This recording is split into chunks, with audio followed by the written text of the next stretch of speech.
Hello, everybody. Welcome back to another episode, another season of Educational Educational Football. Futbol.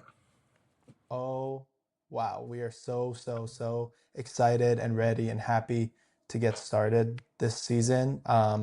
Season two of this project we've been doing of this podcast, this channel, and we're so happy we've been able to kind of build a little bit of something and hope to keep growing. We're excited for these predictions. What do you guys think, Jude and John? Thoughts on our achievements so far, if you will, and how we're going to keep progressing? I'm really excited about season two and everything that is to come. Very excited to continue growing. Hopefully, we can expand beyond the Virginia Tech campus this coming season. I'm excited about this episode. I think this is specifically coming off of the World Cup. A lot of people This might be have our been best have episode. been really excited to. All right, have been really eager to get into soccer, get into football, and kind of get into the club world a little more. I'm excited for this new season to start. This is our little passion project. Hopefully, we're able to be maybe a little bit more consistent this season. But kind of what I John think we're said out. before I fell asleep halfway through, I'm just mad excited for soccer to come back. World Cup fever came and went, and I'm ready for the regular season to get back into it. So let's see what we got tonight. First team we want to get talking about is the one, the Well, only. before we do that, maybe we should explain the format of this video. We're going to start with Premier League teams, and then we'll go into the other European And we're going to teams. talk about our expectations, our predictions, and questions that we have for each club coming off of last season. Yes, while And highlighting. Yeah, go ahead. Come on. if we have time, maybe even who's the youngest player on every team. That's a Absolutely. great question. And we're gonna also, go through squads, coming in, coming out, players. So we're gonna do everything. Let's start it off with the hated, the most recently winningest team in the Premier League, Arsenal. Oh boy, oh boy, oh boy. It's a shame Julian couldn't join us for this Yeah, episode. Our resident Gooner, he's packing And for Arsenal college right fan. now. And there it is. all right. So just really quickly, let me give everybody a quick breakdown of Arsenal's signings and disbursements this and sellings this season. Bruno Guimaraes was bought for 75 million from Newcastle. They also got, I don't know how to pronounce his name, Zolis. Everybody's been talking about him from Club Brugge, who had the amazing cameo against my Manchester City in the Community Shield and absolutely looked like a Trossard, second-hand replacement, if you will. But he looked direct. He looked good. We'll talk about him. They got some other ones. They also have um, who left? Kiwior is gone to Porto. Leandro Trossard has left Besiktas. Norgard left to Everton. How silly was that spell? And another random player. But I guess just really quickly, what do you guys think of that transfer window? I think there's one big name we'll talk about, but I don't know. I'm looking at like Trossard leaving, and I think that does a little something for Arsenal, to be honest. But it does look like they have the pieces to fill that gap. What do you guys think? You For know, sure. I I think, shut up. Go ahead, For go ahead, sure. go I ahead. think, you look at maybe kind of taking a step back, bigger picture. You look at the way the other teams have been moving, maybe even how they've been performing in preseason, maybe even some of these coaching changes. And you kind of, we all know that football is never predictable, but before a ball is kicked, it is looking like Arsenal will have a very easy run at a title repeat this season. They do look like the strongest team going into the 26-27 season. I think the Bruno G signing will be very good for them. Solis, I think, he's looked promising, but we are going to have to see him week in, week out. Yeah. Um, but really, the vibe I get from this Arsenal team is, they seem to be the top competitors, and it really just feels like they're maybe just, one more large signing away from really stamping themselves as nearly guaranteed not only Premier League champions, but really the team with a really strong chance at becoming European champions finally. So I think they've poised themselves well for this upcoming season. We'll see if Only time can tell if they might have needed a bit more, but it looks not too bad. Yeah, I have to agree with Jude. I think in a transfer window that has really been marked by a lot of shakeups, a lot of questions, a lot of, maybe questionable decisions from certain clubs, and we'll get into that. I think Arsenal has certainly been the steadiest coming off of last season. And they really have mostly the same squad as last season that did bring them the first Premier League in over 20 years, that brought them to a Champions League final for the first time. Arsenal have definitely had the steadiest transfer season, I think, of certainly the Big Six and probably a lot of the Premier League, arguably. And I think that, you can expect a lot of consistency to come out of this. A lot of what worked last season, a lot of what was great. And, with signings such as Bruno G, you do think that they are going to, fill some of the gaps, playing a little more forward. Obviously, and I'm sure we all have thoughts about this, there was a lot of discussion about Vinicius Jr. joining Arsenal, although skepticism about the, concreteness of these rumors. I think that really would have solidified the league in their hands, and probably honestly the Champions League in their hands. Obviously, Whoa, that's a bit much. it might be a bit much. Football is never predictable, but they did go to the finals last season and lost off penalties to PSG. And you do have to think that bringing one of the best forwards in the game right now to their club, which was really where they lacked the most, would have really put them at another level. Yeah, Richie's Obviously, so mad that he lost the Community Shield. Richie is so mad that City. Ooh, I can't wait to talk about City. Ooh. Anyway, any thoughts about Vinny? Well, I think that that whole Vinny saga, like, I thought there was a possibility to it, and I wanted him to come, and I hate Arsenal the most, I think, here, but I wanted him to join Arsenal because, and we'll definitely talk about this, but how many outcomings have left the Premier League that are like star players and gone to La Liga or some other league this season, last season? It's just, I wanted more world-class players in the Premier League because I love the Premier League. But with that being said, Vinny didn't come. I think if somehow the whole contract negotiations with Madrid didn't work, he definitely would have joined. But when we talk about Arsenal, I am confused. I'm very, very confused because of what I saw last season, the play style I saw last season. There were times they looked really great and times they looked very, very poor and just like somehow strangled out a win. I don't know how they're going to play this season. That's different. I really don't. Just leave it. It'll be fine. I I don't mean, to know. answer, I don't think that they are going to really change much. Like, if it ain't broke, don't fix it, right? And that did get them the league, with the rest of the teams We looking can't do another weaker around season them. like that, though. Do you really think we're? Do we? I can't. Can you? I don't know what's I gonna mean, happen. I mean, I'm look, I'm taking my bias out of it. From like, if you're Arsenal looking at this upcoming season, like I wouldn't change much I about. have to and frankly, imagine. to like, if we want to rib on Arsenal, you could say that this is not a club where the focus is really on beautiful, exciting football. If you talk to any of their fans and you ask them why they love Arteta, for example, no one will ever bring up the exciting style of play. No one will ever talk about how much they love watching Arsenal play. They will always talk about the results he delivers. And I understand why. Arsenal has been a team that has been waiting for silverware or their fans have been waiting for silverware for quite some time. But that being said, I do agree with Jude. There is likely a bit of an if it ain't broke, don't fix it mentality. That being said, I think we saw at the tail end of last season some of the kind of set piece oriented gameplay that they leaned on didn't work as effectively. And I will say, as much as preseasons, although this may not really be a full out and out preseason game, as much as we shouldn't lean heavily on those for inferences about how the season is going to go.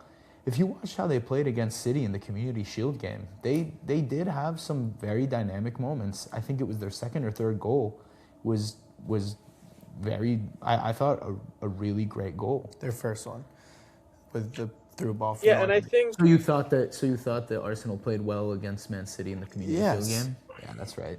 What? but I also think, like this is a different setting from like, the group chat where we're just hating on Arsenal all the time.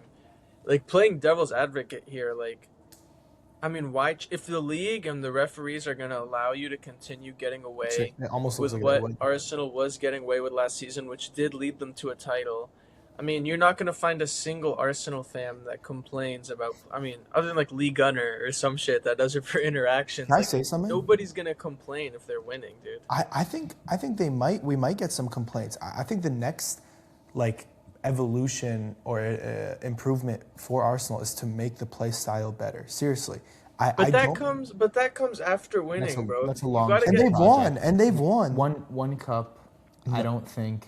no, I One think it one prem, does. I don't think Especially is in the enough to state hang of your the hat Premier League, on. dude. No, it's not, Richie. Honestly, especially considering how close they've come the last 4 years and how it should be more than just one, they're gonna want to make a claim as one of this. I mean, dare I say, the next dynastic No, team. no. Can I The say next something? team that's set And, up to win the next couple. and I agree, but like I think a lot of this whole the way we've seen them struggle and bottle and almost like kind of get in their own heads, and you see them play with that with their emotion, like their hearts at their feet, playing like so reluctantly, so tepidly, and conceding silly crazy moments. I feel like is because of that mentality. I truly do, and I fully Let believe me that there's times we've seen them play beautiful football last year. The whole Champions League run, other than the last few games, they were insane. I think because of like the state of the games is different than a Premier League. So I really think that they are capable of it. And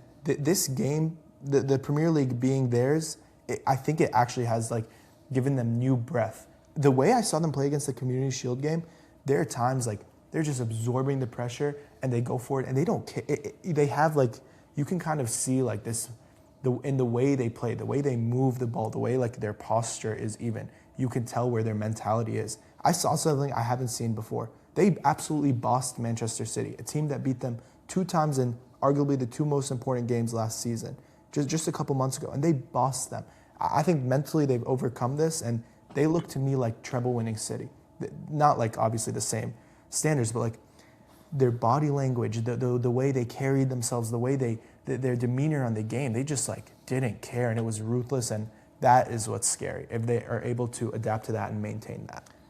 That is what I wanted to offer as a rebuttal, real quick, John. Is that I think when you talk about some of those fumbles and like some of the silly goals they conceded, I think you can honestly chalk a lot of that up to like mental fatigue of knowing that they had to win last season, of not having won before, and that being their first time in that position.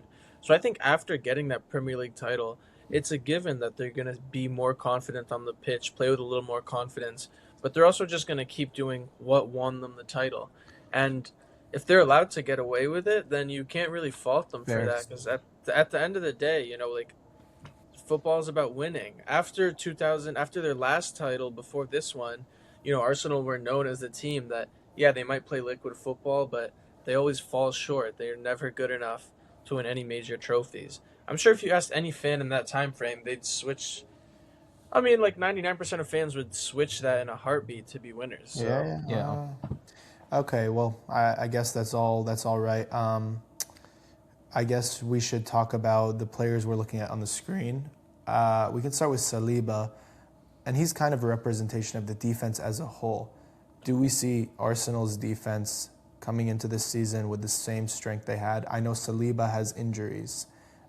Gabriel kind of had a poor, maybe not poor, but definitely not his highest level end of the season. And he got, let's be honest, like he didn't have the best World Cup by any standards. I guess Timber's also in and out of the team. It seems he's still injured. He was barely able to play for the Netherlands. Left back Calafiori seems to be back.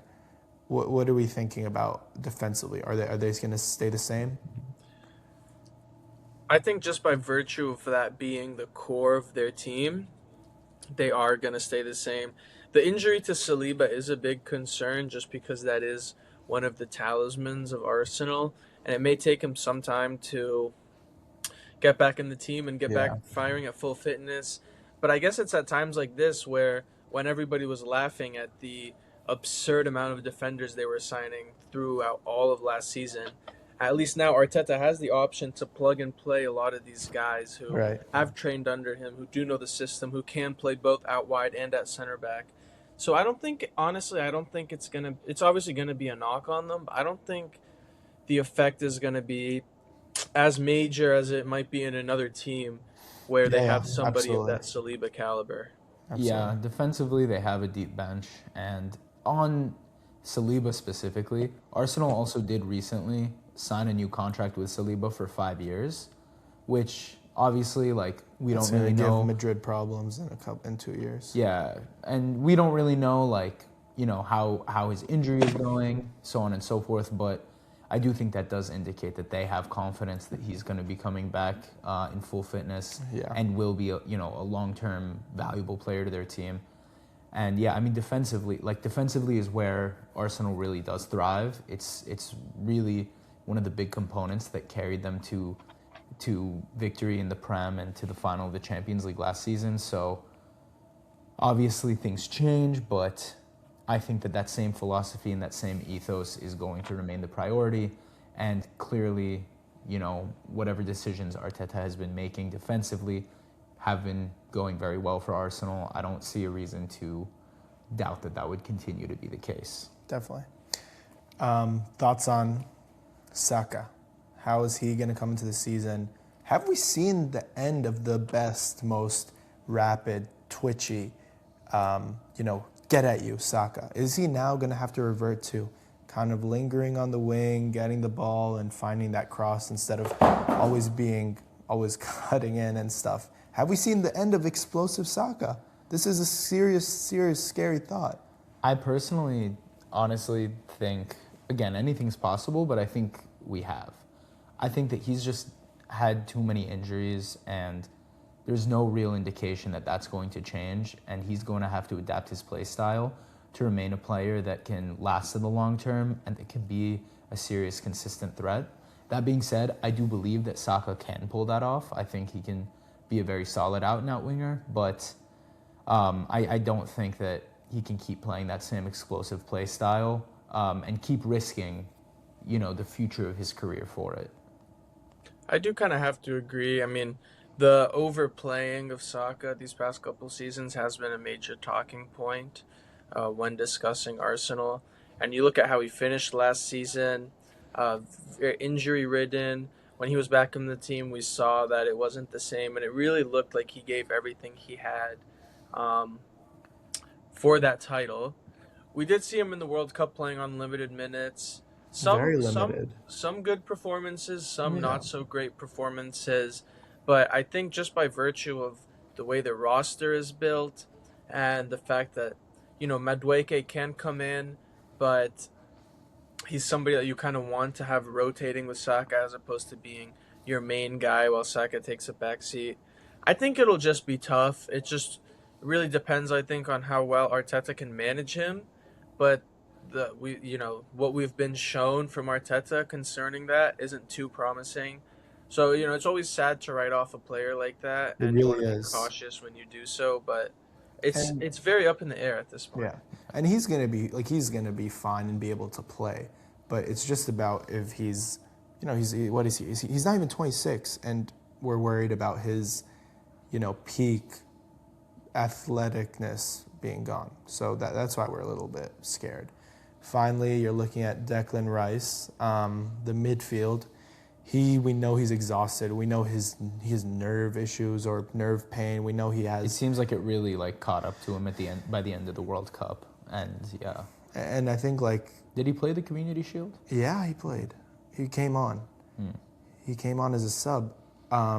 Bruno Guimaraes started. Is he gonna? He just seems like a mold for Arsenal. He'll just be a good deputy. The one I think is a little bit interesting to talk about is Miles Lewis-Skelly. When Bruno was signed, people were saying he will, this kind of rules out MLS's ability to get minutes in this team because you're looking at Declan Rice. You're looking at bless you. Thank you. You're looking at Declan Rice. You're looking at Zubimendi, you're looking at Odegaard, you're looking at maybe Marino will even come in over MLS as we've seen last season. So where now after that Community Shield performance, it's like, hold on. Every time this guy gets played, he does something special. I'm so serious. And it's just baffling that Arteta's kind of, he's just let him go a little bit. And there's been reports that he might want to leave and this and that. And it's just confusing. Why is Arteta forsaking one of his most creative, best athletic players? Yeah, I don't know. I mean, like you said, that signing of Guimaraes kind of really limits the opportunities Skelly has to make that midfield position his. So it does look like his best path forward is through that left back spot. But we have seen Arteta really does give priority to Calafiori whenever he is fit. And I don't think you can fault him for doing so. You know, Calafiori is a quality Yeah, player. he's a But I top agree with player. you. Whenever we've seen Skelly play in the Community Shield, Champions League final against Real Madrid 2 seasons ago, I mean, he's always such a positive force for Arsenal, such a great ball carrier. When he comes inside from that fullback position, he's like a devastating force of moving Arsenal up the pitch. And he is just such an exciting young player to watch. It does kind of, I guess we have seen Arteta not be the most open with some of these young players. Maybe that's been a complaint that some fans have, but I have to agree with you. It's a bit confusing, and if I'm Skelly, I would be a bit frustrated. But I Yeah, guess it's boyhood club and all that, and power to him. I wish him the best in his battle and securing a spot in the starting yeah, 11. I think he's more than capable. definitely. It'll be Mhm. interesting to see how this plays out. But I think this finishes our Arsenal segment. Yep. Anybody want to add about the manager? About just really quick. Yeah, Where do you see them finishing this season? I already said. I think they're likely going to win the Prem. If not, I think they'll be second. I think they're gonna win. I'd have to put my money on them winning. The only thing I can hope for is some crazy just horrid season out of nowhere like Liverpool last season. And I do want to mention that it is so unpredictable. Anything happens in this game, and literally anything could happen. And Yeah. I can't. If I had to put my money, it has to be on Arsenal. It's a no brainer. Really quickly, where do you guys rank Arteta in terms of managers in the world right now? Right now, Yeah, I mean, Number you have one. to say Nah. at least top five. He's clearly. I mean, I love to make fun of Arteta. I think he is such a meme, but he really has changed Arsenal. He's changed the culture at Arsenal, and he has lifted them out of like 2 decades of like the dark ages to finally bring them home silverware. And as we're saying now, there is a path to more. So I think you have to give him a top five spot for sure. I think I'm going Luis Enrique, De La Fuente, Spain's coach. No, Maybe exclude Exclude international. international. I also Then think he's maybe definitely let's save this like coach ranking thing for the end, because also we've been recording for like 30 minutes and we've only gotten to Arsenal's Arsenal. like the biggest Premier League one, I think, unless you guys are going to chat about United. United will be chatted Fucking about. hopefully not. All right, here we go. All right, Next let's up, move on. Manchester City. Honestly, we can make this a Manchester quick City. one. I'm serious. We can make this a quick one. I guess the big question is how will we build it now that Pep is gone? Honestly, I wanted Pep out, and I really thought that him leaving wouldn't be the worst thing in the world. I really thought that because although he's been the head figure of this club or figurehead of this club, he's been the guy. He's run everything. It just seems like towards the last 2 seasons, it's gotten a little bit out of hand. His personal life issues have definitely played a toll on him. Not to bring that in, but that's just clear as day. I think it kind of just got a little bit. You just we're watching games and being like, what is Pep doing? Is he bringing this team with these players to the maximum ability of what we're capable of? And I think the answer was no. I think even as we made our remontada last season, almost won the Prem, the style was weird. It was a little interesting. I don't think it was our best. And I don't know. We're looking at a new manager here who, frankly, we haven't seen him coach for half a year. Who knows what he's going to do? We know he likes similar style to Pep, possession, zones, everything like that. So we'll see. I'm a little upset. I want Haaland and Cherokee to be able to be free and get the ball as much as they want. And those are two of the best. I think Haaland's one of the best players in the world, and Cherokee is a really, really talented number 10. So you want these guys to be able to have freedom and do what they want. So I hope Enzo figures it out for them. I hope we, this season, I almost start crying. I hope we can just figure out some style of play now that Pep's, decade-long style has been. I haven't seen it for 2 seasons now, and it's time we form some new identity other than just using our creative ability to score a goal. Yeah, I think. Look, I agree. I think it was Pep's time. I don't think that Enzo Maresca is going to have the easiest time filling his shoes, albeit he does know Man City very well. Was he assistant coach to Pep? He was the youth coach. He was the youth coach, so, he's familiar with the club. But, transitioning from a titan like Guardiola, who really has defined the past decade of football, not just at City, but for arguably every team in the Prem, if not the world, I think is going to be a very rocky transition, and I think you saw a bit of that at the Community Shield match. Obviously, who knows how things will go over the course of the season. Maybe he'll find his footing a little faster than I'm predicting. That being said, I don't think that City is going to have the best season. I just think it's going to be a tough transition period, and I also do think there's a possibility that by the end of the season, you do see some titans of the game like Haaland, who I agree is probably the best striker out there right now. Best out-and-out number 9. Hot take guy over here. I think he might leave the club by the end of the season. Oh, I could come see on, him, bro. Whoa. He's a Actual 10-year. hot take He has guy over here, a bro. 7-year contract. 7 more years left on his contract. Dude. It's worth $300 million. I can think of many clubs that would happily pay a transfer fee for Haaland. Wow, John, people would pay for Haaland. Let me jump in here real quick. Jump in. So I think this is probably the biggest question of this Premier League season is how is Manchester City going to fare after Pep leaves? I mean, like John said, this guy has been basically leading the way of football for the last decade, if not 2 decades, from that Barcelona team. I don't know if Enzo Maresca's up to the task. I know a lot of people have lauded him for coming through that Manchester City system, but I mean, you look at him with Chelsea. I know it's very one of the toughest jobs in the Premier League is Chelsea. I think his achievements with them have been a little bit overstated, to be fair, at this point. I don't think he's done enough to get people talking about them in the way that I do see some people talk about him.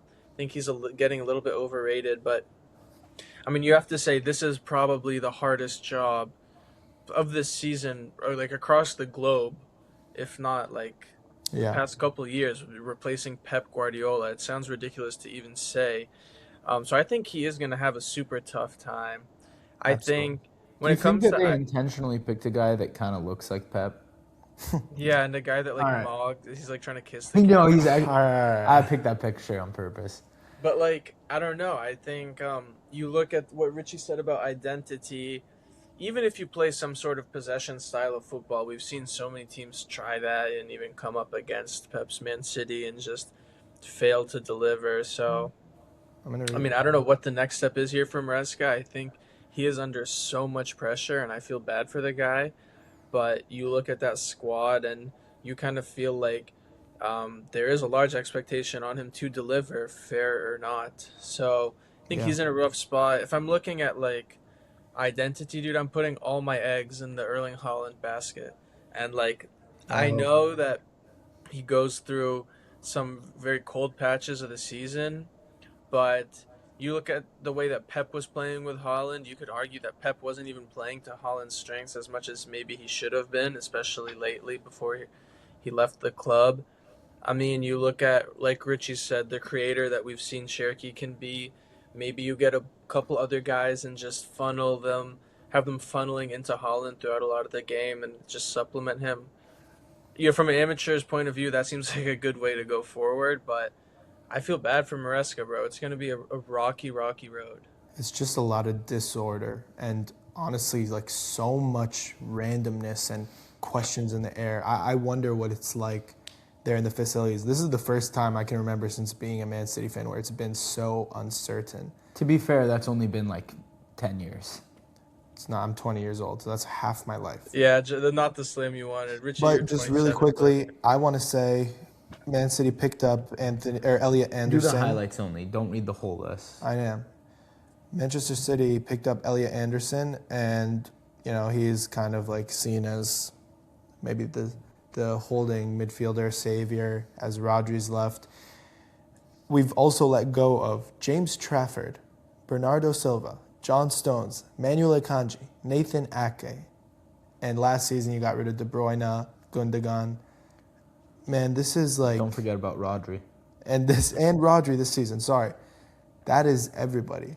That's our whole starting lineup from 2 years ago. It's a new City era, dude. It's going to be really interesting. Yeah, it's going to be very interesting, and we'll see what happens. Honestly, I want to talk more about it, but there's nothing more to like. Everything we're going to say is like hypothetical, like this could happen or this could happen. So we should just move on, and we'll talk more. Before we do move on, though, I have two things. First of all, really quickly, I saw Jack Grealish was back in the squad, the Community Shield. What do you make of that? Do you think he does have a place in this team moving forward, or you think it's time to move on? Everyone's been hating on him severely. I actually think there is like something special about Jack Grealish. I don't think he has the highest IQ. I don't think he's physically at his top of game. Doku is a way better player than him. But every time, like, when he's played, and this, obviously in the Community Shield, he had not the best performance, but nobody played well. I think he does offer something like, it's almost like, it's like a little dull, but it works. And I'm thinking about like that one pass he had against Madrid 2 seasons ago when, he scored the first goal in the leg at the home game. If you remember that, he like passes it to Gvardiol and he hits it on his chest. Like it's just a random cross, but it works. And he's like capable of these moments. I think he is a senior player. He's won a treble with us. I'd bring him back, man. I'd bring him back, and it doesn't hurt. As long as it's not taking a spot from somebody who will like very much help us. He's kind of a bit of like a Danny Welbeck or Jordan Henderson for us of sorts. He's just like a player who's won things with us. He's a fun guy too. He's something like is good in the dressing room, I believe. So, yeah. Yeah, and just one more before we move on. Phil Foden. We've seen a lot of talk about him in the past. Some say that Pep maybe was hindering his development with all that rotation. Others say that Pep was kind of the guy that brought him in, and the way he was playing, no other coach would have kept faith in him as long as Pep has. So, like, what do you make of this being kind of like a turning point season for him? Maybe Honestly, my stance on Foden, and it took me to watch Bellingham in the World Cup to fully be like, turn the page and be like, there's levels to this. And I absolutely think that's true. Bellingham is in a league of his own. But I don't think that Foden is a bad player. I don't think Foden is going to be useless to City. I think I have faith in his technical ability and his IQ and the player he is to be able to pull through and create something this season. And I hope he does it, because if he doesn't, it's over. To be honest, this is his last chance. But again, like, it's just like a hypothetical. Like, is Foden gonna, like, he could do well, he could do bad, he could be in the middle. Literally nobody knows. Everything is up in the air for this club, and that's what's so scary. Yeah. That's Yeah. fair. I personally have low expectations for Foden, to tell you the truth, just based off of the past several years. Not to, be too much of a hater. I do think Grealish, I don't know, I think he should be cut. I think the fact that Richie had to go back 2 seasons to a single pass to find like that magic moment. Well, he didn't play for us last season. It No, was the no. season before that. I understand, but he didn't have the best season at. Who was he even playing Everton. for? Villa? Everton. Yeah, he wasn't bad. I mean, he was okay. Anyway. Injured for a lot of it too. But Yeah, that's true. Anyway, I think Haaland will have a good season, and honestly, I think Cherky will have a good season as well. I think he maybe has a bit of a chip on his shoulder from just how things played out with the World Cup and how little he got played, and I think he might come in a little bit with something to prove, even though he is a very great player, and I think we can expect a lot from him. But that being said, I think City are going to struggle. I could see them landing in a 3rd or 4th place spot this season. Although, again, everything is unpredictable. Yeah, okay. Let's move on to our next team. Skip. Let's just skip this one. I'm going to let you guys duke it out. I just quickly want to go over the signings. Let me do a quick... You did little intros for the others. I'll do a quick intro for United. Essentially, the place we're at right now, we have a new manager in Michael Carrick, who has a 2-year contract with a potential additional year extension. We came off of a very good second half of the last season, all things considered. We, came up from 8th place by the time that Ruben Amorim had left in January to 3rd place, which is our highest finish in the league for a couple of years now. We're back in the Champions League, which is exciting, and I think that a lot of the style of football that we saw last season is something that has really restored my faith and my excitement in the club. That being said, I have a lot of questions and concerns after this summer. We were told at the start of the summer that this was going to be a very active transfer window for United, and they were prepared to spend up to $200 million, I believe. Which, by the way, gets you 2 players now. Come on. That's the other thing. This transfer season is ridiculous. But things don't make sense. But you have to be able to. No, you have to play the game. You do. But so far, we have bought 2 players in Andre Santos and Yuri Tielemans. Tielemans, who we got on a release clause from Aston Villa for some $30 million, and I think Santos roughly the same, if not a little less. Yeah, let me read it really quickly. And let me just sure. Santos in for $50 million, Yuri Tielemans in $35 million. Then you got rid of Højlund finally. He was on loan last season. He's gone. You finally got rid of Onana. He's gone. Oh no, he's on loan. My fault. Why'd you do that? No one wants to buy. You got rid of Miro, Sancho, and Malacia. Continue. Yeah, so anyway, as of now, obviously the transfer window is not over yet. That being said, the season is starting next week, and we have literally spent less than Ipswich and Covington, who are 2 newly promoted clubs into the Coventry, my bad. It's just so concerning, and I was so excited for Michael Carrick. I was so excited for this fantastic team to be built out and go and play European football and have a dynamic and exciting Premier League season. But I am so worried about how bare our back line is. The fact that we're still relying on Luke Shaw. And we're still in the game against AC Milan, once again. Stop. No. I have to say, every single single goal was because Luke Shaw was genuinely not fit enough to keep up and do his job. And this is not a dig at Luke Shaw. He's old and he's very injury prone. He's been with us for a very long time. Wait, we can't talk about Luke Shaw forever. I can't. This is just a demonstration of the fact that it's we insane. have to build You're right. out. It's so bad. We need to invest in our defense in a way that we haven't yet. And our midfield, bro, and our attack, dude. I haven't even gotten there. And our midfield, we are waiting for another player. There was Chouameni. There was who was it? Kone. There was Camavinga. There was what's his name who went to City. people that just, it feels like it's all just like somebody is feeding rumors to the press to keep us satiated for another week until we realize that we may not get anybody, which is actually unthinkable. And lastly, in that attacking line, it has to be said, Rashford is back at the club. A lot of feelings about this. First and foremost, Let's talk about that in a second. all right, let's turn to that. Let's hear from Jude. Let's hear from Jude. Before Jude, I just have a quick question, and this is kind of on the same subject. So Jude, you can discuss after. What if we like pull back all the politics and all the rumors and everything? Why are United not signing anybody?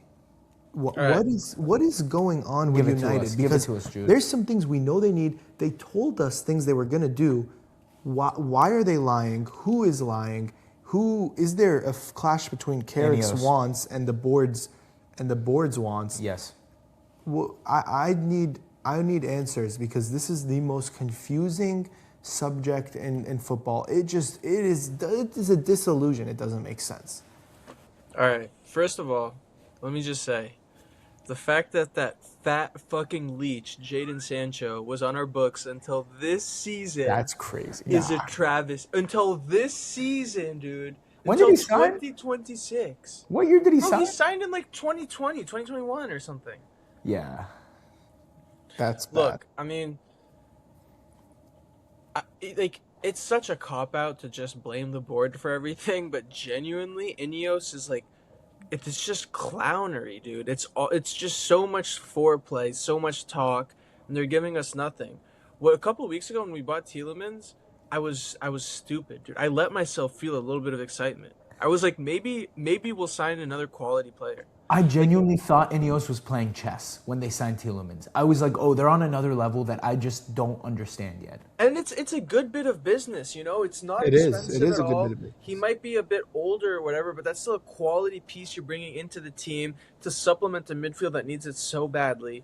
But you just look at everything else. I mean, like John said, Luke fucking Shaw, dude. Somebody like he needs to be done like Old Yeller. Like it's ridiculous. You look at Lenny Yoro. We're still waiting on him to develop into No, the gem that's that a we were good promised. player to have. I think. But he's too We're young. still We can't waiting. be- We're we still can't be waiting, depending and on he has him. no Lenny support. Yoro is the least of your worries. No in my support opinion. other than Aiden Heaven, who we got for £1 million from like a youth deal. No Damn good beefing player, up by the of the defense. Bruno Fernandes is going to have another season of, after Tielemans gasses out 20 games in, whole team is going to fall on Bruno Fernandes' shoulders again, with him being another year older, playing more games a week, having even less support because Casemiro can't help him for that one game a week. We're looking at Rashford coming back, who personally, I love Rashford. Academy boy. He had his heyday. We'll never forget that 22-23 Rash Sanity run, right? But you just look at him. Too much inconsistency. I watch Rashford play, and I haven't noticed any maturity in his game in the last 5 years. Sometimes I watch him play, and his decision making and the way he just executes these final actions, these final passes, maybe letting it go a touch too late or a touch too early, he still looks like an 18-year-old when I watch him play. And it's just one of the most frustrating things. And we're bringing him back. Ineos are almost treating him as a new signing, even though we know that there was friction between him and the board and him not wanting to be here. And it just doesn't seem like he's going to be in the best atmosphere to facilitate his good play, especially a player as volatile as him. You really need all the circumstances to go into his favor. It's not looking like that at all. You look at the front line, shout out to Cunha. I like him a lot.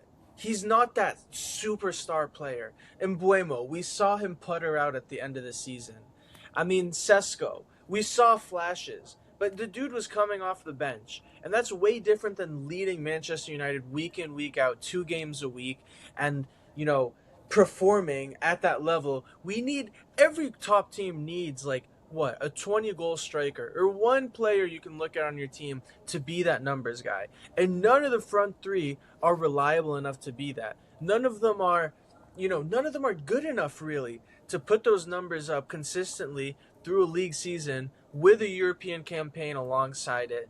It's so frustrating because we saw, last season, the end of the season got a little bit rough. We were scraping through a couple of games. That's understandable. We understood that Carrick was on an interim job and that the roster was thin and he was doing the best that he could with what he had. But we were promised, as Manchester United fans, that he would receive his backing if he got given the job full time. And we were told by Ineos that this would be a summer of moving and shaking. And you look at how we were playing at parts of the last season, and you could see the pieces there. You could see the potential for, you know, other teams are weak right now. Liverpool look weak. Chelsea look weak. City look weak. Arsenal, of course, Arsenal is strong, but who is going to challenge them? Who is going to even take a swing at the title that they're holding at the moment? And dare I say, I was ready to say, depending on what happened this summer, that Man U could barely, maybe even, just try. But going into the season starting on Friday, which is in 4 days, I have zero faith. I hate to say it, I have zero faith. You add in that midweek game, you look at the lack of additions, you look at who we still have. We're relying on Dorgu left wing sometimes for our moment of magic. It's just so frustrating as a fan to not be able to have any faith. You know, being a fan is about having faith in your team and backing them good and bad. But when you see no forward progress or nothing to get you excited about or nothing to even like cheer about after a certain point, it's just so frustrating and it brings you down week after week. So I hope that I can be proven wrong, but going into the season, I'm feeling very pessimistic. I 100,000% agree. I agree with the fact that this is on the board squarely, and this has been the story of almost the past 20 years, like really since the Glazers took over. Beautifully said, by the way, Jude. Yeah. But I don't think it's on the board solely. But continue. I think it is on the board because you can see like the squad understands what they need. Carrick, as the coach, understands what they need. He has talked about it in multiple interviews. He has talked about how they need another midfielder to hold the back with that level of IQ. He has talked about how they need to beef up the back line. He has even talked about how they do need another attacker, but Rashford will work. He is a United boy, so on and so forth. And it's been years, decades of the board essentially just not wanting to spend that much money.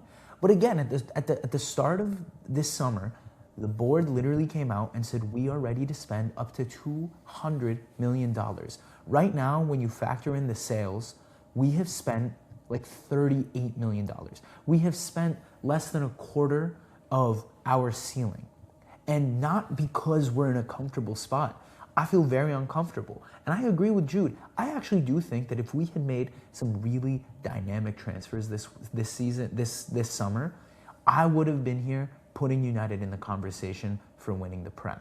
I really think that they were at that they could have been at that level, especially at a time when all of the other clubs were a little bare. But looking at where we are now, I'm very nervous. I'm still hoping, like, we need something. And I actually still haven't fully processed, like, there's no way that we don't go into the season with another signing. But if that is the position we're put in, then it really just is, like, the board letting us fail. And I think I know what Richie is going to say, which is that players don't want to go to United anymore. No, that's not it. Okay, good. Because that's not true. And just the last thing, we have to say, this is United. This is Manchester United. Obviously, we're not what we were in the early 2000s or the 90s, but this is still arguably the biggest football club in the goddamn world. The fact that we are trying to penny pinch with transfers with this flashpoint moment where we actually see a pathway back to glory is so maddening as a lifelong fan. I think you've both really, like, honestly, it's been a while since I've heard these struggles from United fan because World Cup, and then it kind of just goes under the radar, I feel, throughout this when the season's not happening. Like, it's like another week, United don't make any sales, and it's just like it's not like in my face as it would be if I see them losing games. But there's some really important things here I think I want to mention. First of all, I'm thinking two things. One, they're kind of polar opposites. But first of all, I'm so mad at the board from you guys. Like you guys have amplified your feelings. Like it's just like I can feel the frustration. Then I start thinking about it. I'm like, what is going on? I do think this is the perfect time to finally pounce and stake your claim back in the Premier League standings. I don't know. I think winning would have been is too far, honestly, but another top three finish would genuinely cement Manchester United as a contending team for the following season to win the trophy fully. It's just, it really is, it's so baffling. And it makes me, it even starting to make my blood boil as somebody who doesn't even support the club, but just like, it seems so possible, yet it's not happening for reasons that fans can't comprehend, for reasons fans can't control, for reasons maybe Michael Carrick, the only manager, can't even control. And that's what kind of brings, like, that's what scares me. The fact that I was thinking Manchester United wouldn't succeed this season, that they're playing in the Champions League and the Premier League because their manager wasn't big enough. But now I'm certain they won't succeed because their board hasn't bought in anybody. And I'm kind of going in limbo between that and also the fact that I'm thinking, like, it's kind of making me, like, it's, what's it called? Gaslighting me into thinking, like, maybe there is nothing that can be done. Like, maybe there are no signings that will help. And I started thinking about the squad and all this, but it just, like, it brings me back to, like, this confusion of what is the board doing. And it kind of seems like the fans need to revolt and, like, break into Ineos headquarters. And it But here's the doesn't. thing, like so much we're just saying about Carrick and like those complaints coming from seeing him last season. And like I said, he was dropped in to recover what Amarin had done to this club. And just out of circumstance, we saw the way that he was kind of forced to play, if you will. Not the way that he wanted to play or that the team would be built in his image. So going into this season, I understand your trepidation about that, but I was actually excited to see what a Michael Carrick football team would look like. I'm not a Middlesbrough viewer, so I haven't really seen what he's done with his other teams before. But I was able to see flashes this past season, not as much as we would have liked, just like I said, due to circumstance, but flashes of what it could be like. And I was excited for that. But just like you said, it seems like he's kind of being strong armed by the board to play a certain type of way, simply out of necessity. Like he doesn't have the option. And this preseason with the players will, help them download whatever the Carrot game plan is or what have you. But still, not the players that he wants, not any acquisitions that he's wanted to bring in to supplement his level of play, not even any acquisitions that an outsider, dare I say, even an outsider can see that the team needs. Fucking Amarin beat us the other day. Like, I don't even know what there is to say, dude. Again, it's also like a situation that's just leaves you like confused and dazed, kind of similar to the City one almost. With you think about every player and their positions, and you're like, well, you have Mbembo on the right, and he's good, and then you're like, wait, is he even good? Like, do you need another right winger? You have Ahmad, but he was inconsistent, but he's good. But actually, that brings me to my next and I think the final point. I think Bruno. I messaged you guys in the chat and said he's not going to be good this season. I was joking. I think he's going to be great. Good.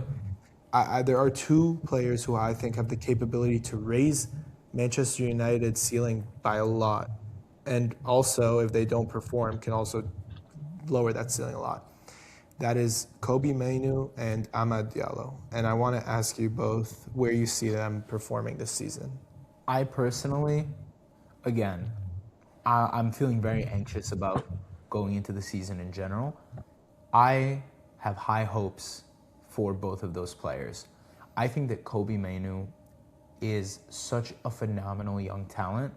I think that this is where we're really going to see the value in bringing on someone like Yuri Tielemans, who is going to be able, as like this older, more experienced player, to help develop Kobe, to help kind of give him what he needs. There was a recent interview with him where he was asked about Kobe, and he diagnostically laid out all the things that he was great at and all of the things that he needed work on. He talked about how great he was on the ball, what a phenomenal dribbler he was, which we've known, and also talked about how his football IQ, his decision making, does need some work. And I think this is going to be a season of growth for him, especially because it is going to be a full-fledged season under Carrick, who does buy into Kobe, who does believe in Kobe. We saw under Amram how awfully he was treated. He was about to leave his boyhood club, his academy club, because we had such an awful coach that refused to play such a phenomenal, young, organic talent. Carrick gave him the freedom to move, and he gave us wonders last season. He's so young, he has a lot left to give, and I'm excited to see what he does with a full season where he's able to spread his wings. Similarly with Ahmad, I know he was inconsistent, especially towards the end of last season. That being said, he has been a solid player like during his overall tenure at United, and he had a phenomenal World Cup. He did so well for Ivory Coast. He really did he just created like such moments of pure magic. He almost beat Holland. He almost beat Norway. And I'm very sad that Ivory Coast didn't get to go further in the tournament.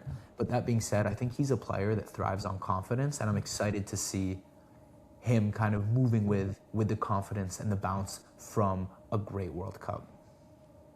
Yeah, I mean, like John said, Kobe does seem to be the future of this club, which I'm happy about. I rate him very highly. Richie, we know you may not as high as others, but I have faith in him. I think he's only going to get better, which is nice to see.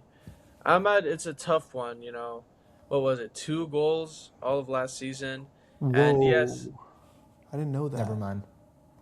dude, it was bad. And Ugh. yes, very impressive World Cup campaign. Should have played more than he did. I don't know what the Ivorian coach was thinking, and I hate to say this about a player, especially about a Man U player, but just with his form in the past couple seasons, it makes it hard for me to see him take that next step to carrying the team. I think he's always going to have a positive role to play and be a part of this team moving forward, but in terms of carrying that right-hand side and being a consistent contributor throughout the whole season, like I said earlier, I'm happy to be proven wrong, but I do not see that jump in his development happening over just one summer, So it just adds to why are no other wingers coming in?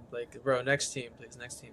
Yeah. Hold on, I hear that. I think though, this is the scary thing. You're worried that Ahmad is not going to be able to, take this next step and be such a major cog and be so amazing for United. But if we look at almost every other position, the level is basically capped. For what we know can happen. We know Bruno is going to, I personally don't think he'll replicate what he did last season. That was insane. If he does, that's amazing. But he surely he can't do better than he did last season. Surely, if he hits that level, amazing. But you know what you're going to get with Bruno. I feel I don't think there's more to come from Bruno's game. We know what he is. Then you look at Maguire. I think we all know what he's going to bring. Luke Shaw, we all know what he's going to bring. I actually think Lenny Yoro or Heaven can offer a little something different. But you're right back, Dello. I think we know what he's going to bring. Left wing. Rashford, right. We definitely know what Rashford's going to bring, in my opinion. Mbeumo, I think I know what Mbeumo's going to bring.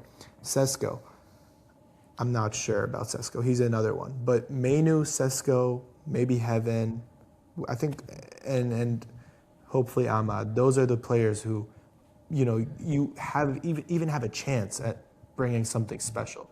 And if the board won't bring you anything, then those guys are going to be, you're going to live and die by them this season.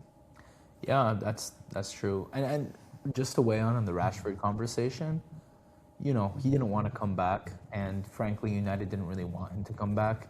It's kind of a marriage of convenience, but it's not very convenient either, because selling him would have also given us more funds with which to make a transfer.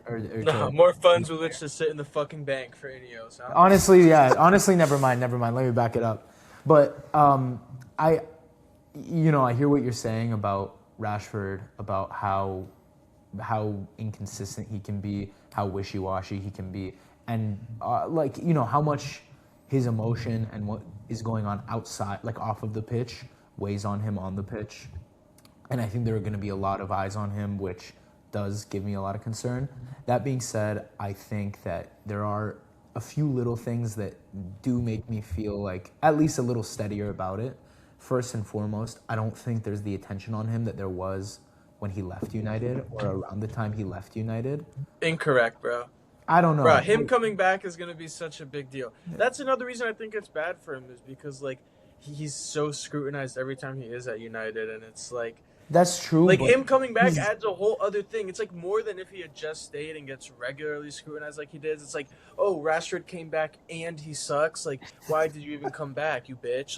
Like that's what the tabloids and whatever are gonna be saying. Like, it's just a recipe for disaster in my eyes. Unless he has like a 20-goal campaign, dude, it's gonna be bad. Like he's gonna get reported on badly or he's gonna play badly. Like I just don't even. It's literally like you said, like a marriage of convenience, but it's dead ass because I don't think any other team wanted to take him. No, Like, I mean, I think that's exactly what it is because Barca basically kept him on the hook until they went $80 million for Gordon. And which we'll get into. there were, conversations about how he explicitly said that he would only go to a club that wasn't in Turkey or Saudi. So I think those were probably the only clubs that reached out to him. Although, I do think that he is not, like, kind of singularly holding the attack now at United. He's on the wing. He's not a number 10. And I think that there's kind of more eyes on other players. That being said, tabloids do love to scrutinize Rashford specifically. They hate him, and I do think that they will try to exploit every misstep that he makes. I don't know. I feel. bro, very- next team, dude. Next Genuinely, game. Next game. Hold on. No. Wait, hold on. I want to talk about the next game. It's been like an hour 25 13 minutes, in. Richie. Just next one. Come on. All right, there it We is. talked had everything. Weird situation. Weird, genuinely. Let's go quick for these last few Premier League teams. Here we have, Liverpool. Liverpool. All right. Go ahead. Let's just rapid fire. Who knows what's gonna happen? No, Liverpool under Areola. Honestly, Ekitike is gonna be out. Wirtz is okay. He's not proven himself. Bro, Wirtz is playing, which is a problem. McAllister is like whatever. You have who else even? Gravenberg, he's pretty good. Van Dijk, he's dying. How old is he? Dying. He's like 35 maybe. Oh, You have Rio, who's about to be snubbed by Barcola. Barcola is a good signing for Liverpool. He's such a Liverpool player, but not the right position that Liverpool need, I think. Right wing. Dude, who knows if he's even going to go, bro? I think he's gonna. I think it's all but certain. I told Richie that we shouldn't add this one because he's not it's even not playing. locked in yet. He's not even playing with personally. No, I PSG mean, I think yet. it's worth adding because it's like such a large topic of conversation. He's not even. but I just- He's not even training with PSG anymore. They kicked him out. So. Yeah, maybe. But I think Liverpool are low-key in big trouble, especially Yeah. with Ekitike being out till like December, This dude. looks I bad. think they're Yeah. I think they're in for a rough season. No. It's kind of like City in a way. I know they lost Klopp a couple seasons ago, but having Iraola come in, who we have seen as a quality coach, but this is a clear step up from Bournemouth, losing so many of that like old guard, if you will. Van Dijk, like you said, being so old, and now that Konate's gone, being surrounded by a bunch of novice defenders who are going to need a lot of help in that back line. Dude, this is gonna be bad, actually. Frimpong playing, dude. Wirtz playing. Like Kirkes. dude. I don't know, dude. I think they're in for a rough. This is actually very, very bad. I didn't like ever deep it until right now, but this is not good at all for Liverpool. And if I was a Liverpool fan, I would be freaking out. I mean, I agree. did they get Victor Munoz? Is that a thing? Yeah. They're good. They got Jeremy He's like Jacquet. young and promising, but like Jacquet, he's another promising player, and they have that Italian. They got like, Araujo. They have that Italian, like Giovanni Leone. I'm pretty sure he'll be like coming back off an injury. Yeah. I guess that's why the Araujo loan does make a little bit of sense to have another type of statesman next to Van Dijk, but it's like Araujo, which negates everything else. Yeah, So I think it'll they're be in for. interesting. I think it's gonna be rough. Yeah, who knows, man. I could see I don't want to say anything crazy, right? Because No, you no, do I never could see know, like, but I dude, can see like 6, 7. sixth place, I think. I think 6 is probably pretty accurate. Okay, but like, dude, this is gonna be even weirder than last season. This Premier League season, the teams Yeah, suck, bro. Everyone sucks. No, low key. it's gonna be rough for Liverpool, dude. I think I was gonna try to think of something good, but maybe I'm not tapped in enough. I can't really think of any good things for Liverpool. I haven't can't been think of- following that closely, Liverpool, but I mean, after like a season of absolute stinkers, going into this season, you would hope for, I don't know. I mean, it's a lot of it is really unlucky, and I don't know. I feel bad. I don't think anything they could have done would fix, like, unless they spent literally 500 million, would fix what they But- did last season. Which they Not just did, fixed. dude. I mean, okay. What do you guys think of Isak returning? Bro, you see, I don't know. I saw him for Sweden. He was I'm like, rooting for him. I'm rooting for him to do well. I don't like what he did against Newcastle. That really stained his image for me. But actually not. But and I don't think he's gonna be the player we thought he was. It doesn't like some things in my mind. Just like it's like 1 + 1 = 2. Like it's just not gonna work. I think it's gonna be super tough for him, dude. Yeah, this is a big mess. But I think we should move on. Honestly, Yeah, I agree. Yeah, fuck Liverpool. here's JD. Shout out JD. We're sorry we couldn't make it. That's our fault, to be honest. But honestly, I think Alonso's a good manager for Chelsea. I think this is a good appointment. I just don't know if they have the personnel to execute what he wants. They lost Cucurella, who would have been pretty massive for Alonso's system. Reece James we'll see how he can do with his fitness, but Enzo Fernandez might even leave to City. You have Palmer, you have João Pedro up top. I guess Rogers now. Rogers now. Wow, I didn't even think of that. Who they You guys see spent they bought what, some guy named 117 mil on? What'd you say? Chelsea bought some guy named Pep, and I woke up the other day. I saw that signing announcement, and I was like, "What is happening?" And then I saw it was a player. But dude, I think everything that we can say about Chelsea, and I don't want this to be like lazy analysis, but and I know they changed coach and whatever, but I don't see what's different from last season. Like, I still think Alonso's gonna have the same problems that I almost called him Colwell, that what's his name? Rossinier. That Rossinier had. Like, I don't know. We heard all the talk about like how if he does get the job, it's gonna be on his terms and like all this. I doubt Alonso wanted to spend like 120 on Morgan Rogers. Like I don't know what to say. I think so much of it like we know is contingent. Like last season was like how fit Cole Palmer is and what he can provide to the team. How fit Reece James is, which is like not at all. Like do you guys have any other like insight that I don't? No, I guess I just want to ask two questions. First of all, do you think Morgan Rogers is going to be is he going to have a great season? I think he'll have a good season, but I do not think that he's going to have a $120 million season. I think that's tough. Like he didn't decide the price tag, but it is gonna unfortunately follow him around. Yeah. I think. No, yeah. I mean, I'm not saying that because it's on him, but that's the Yeah. expectation now. No, it's gonna be, dude. It's gonna be rough. I think. I don't know, No, but I don't think he's worth it. I don't think what I've seen him do is like, you paid 120 million for a bench on the England squad. You paid 120 million for Anthony Gordon's kind of replacement.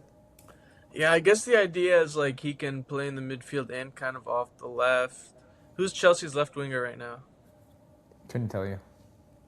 Let's check. Let's check SofaScore. It was Garnacho before they loaned him out. So I guess like they're still kind of trying to find a Is Pedro replacement. Neto still on Chelsea? Dude, Chelsea valued. Did you see this today? Chelsea evaluated Pedro Neto as £100 million.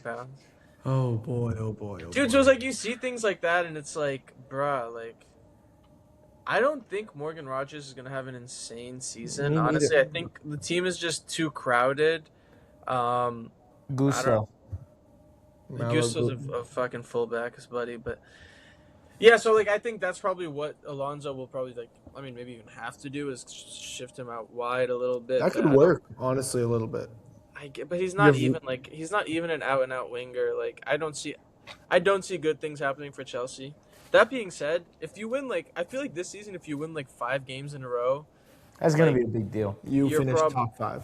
yeah, like it's not a crazy playing field. Is this gonna be the Dude. funniest season of Premier League football in Dude, like ages? I think this might be the most, other than Arsenal, the most I could see everyone finishing in random places. Dude, tell me Reece James isn't spelled with a C though. Oh yeah, it is. My bad. That's okay. Wait, really quickly, I just want to say, first of all, final thoughts on Rodgers. I think he's going to be like a Jack Grealish, honestly. That's who I see him as. Yeah, I mean, I think you leave like the role that he had at Villa and how like beloved he was and stuff. I don't think there's really a way to replicate that unless you have like a Cole Palmer type debut season. Are they going dual 10s? Dude, I don't even know. It's like Amarim system. Thoughts on Cole Palmer? Is he going to come back to his very tippy top best, which I never ranked the highest? What we did Foden, we did Saka. This is kind of the evil trifecta. I don't really think this is not the environment that's gonna like kind of bring him back. It's not like he's going into a totally like rebuilt club that is expecting better, that is doing better, and that is going to excite and motivate him. That being said, I also personally never really rated Cole Palmer like terribly highly, so I think he will do as expected. Fucking I rated him, bro. But I think a lot of it depends on how fit he is. You know, going into this season, we know he had some issues towards the end of last season. But like you said, I think it's going to be tough for him to regain that form or even like being close to being as influential. I think the fact that he had that season, like I don't want to write him off as a one season wonder. Like I want to say that it shows that he has the potential and he has that talent to be that guy for Chelsea. But after these last 2 years of kind of some mid play, like I hope for his, like I'm a fan of him. I hope for his sake he can bring it back. But I think I don't know, dude. It's gonna be tough. You know, his fitness, the way that the team is set up now that Alonso is here, the role that he's given, whether it's more central or out wide. Again, I mean, I feel like everything with Chelsea is like we just have to wait and see, really. Yeah.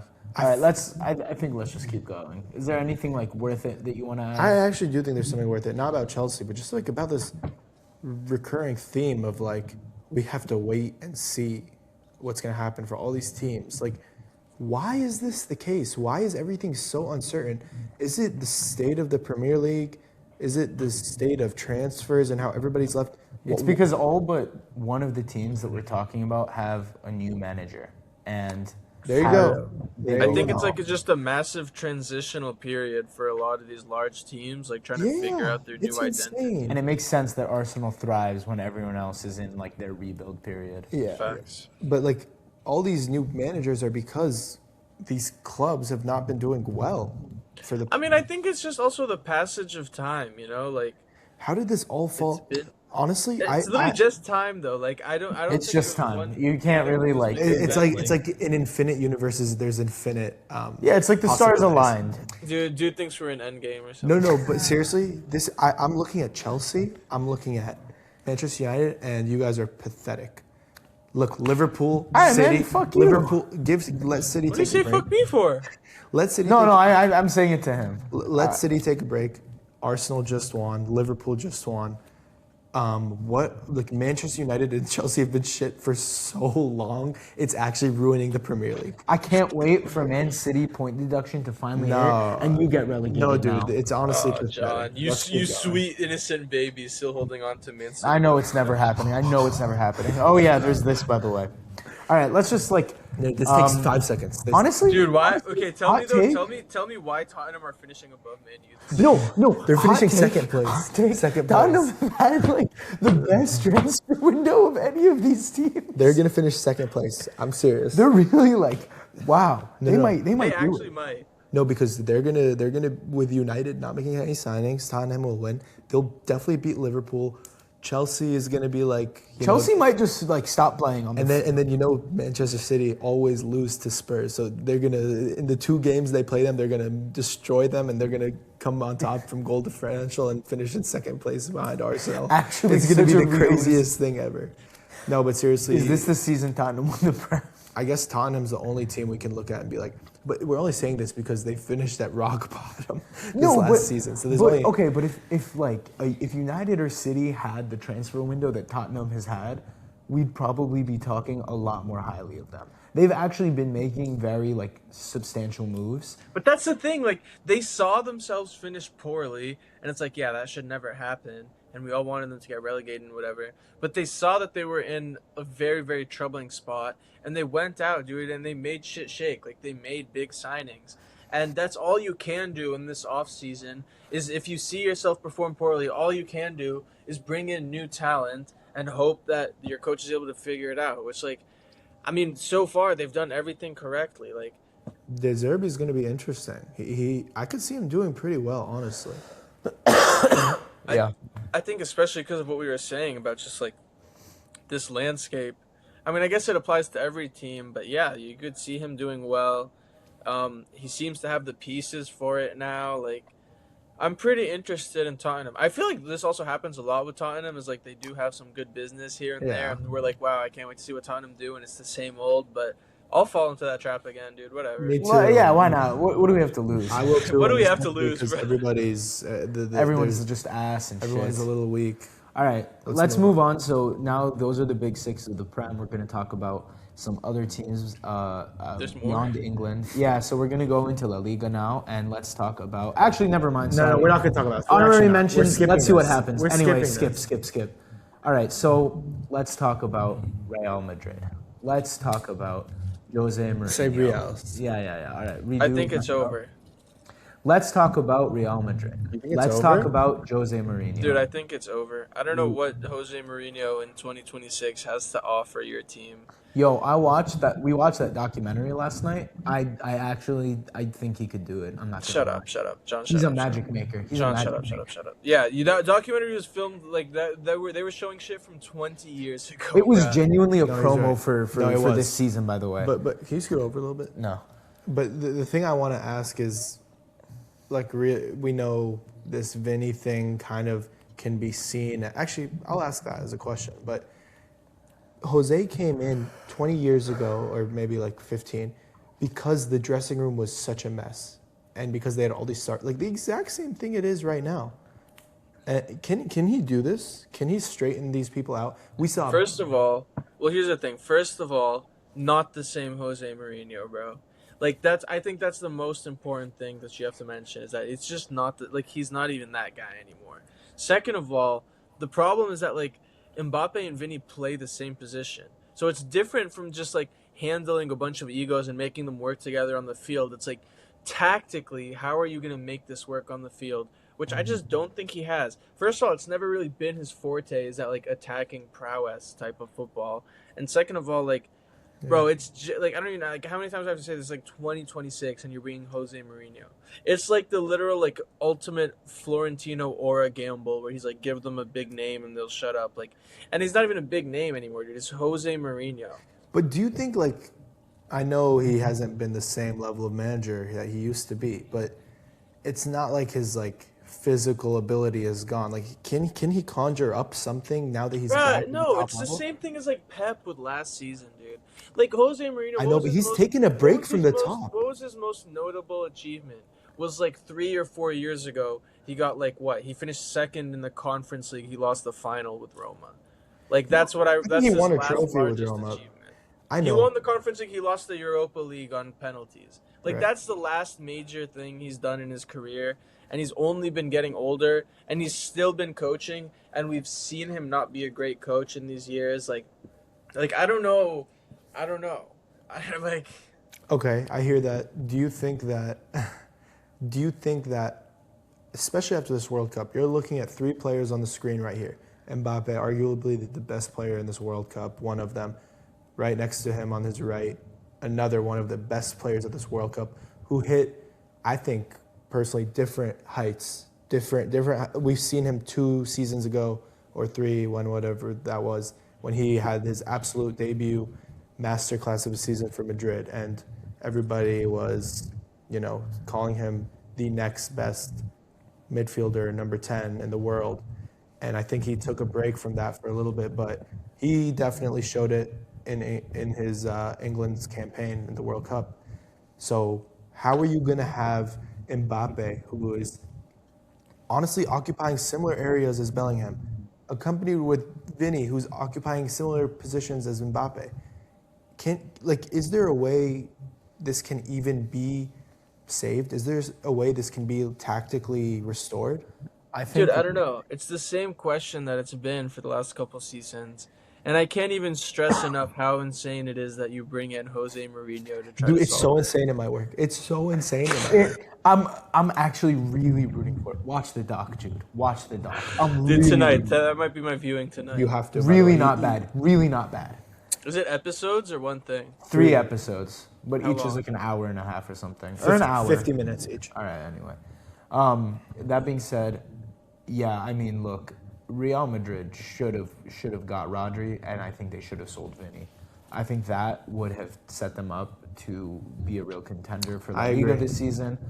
But it seems like they essentially got strung along by Rodri because he wanted Barcelona the whole time. And also, Should have Madrid had wasn't a- making any offers that Rodri wanted to hear, bruh. They weren't making any. Well, No, they made good offers. they made good offers, supposedly, but Rodri didn't want. He them. didn't want. He didn't Madrid. want to go. Then they go all in on what's his name from the Ivory Coast, Diamande. Diamande. We'll see how he does, but I don't think that. He's I worth mean, that price tag either. yeah. And anyway, Yeah. I think that this is going to be rocky.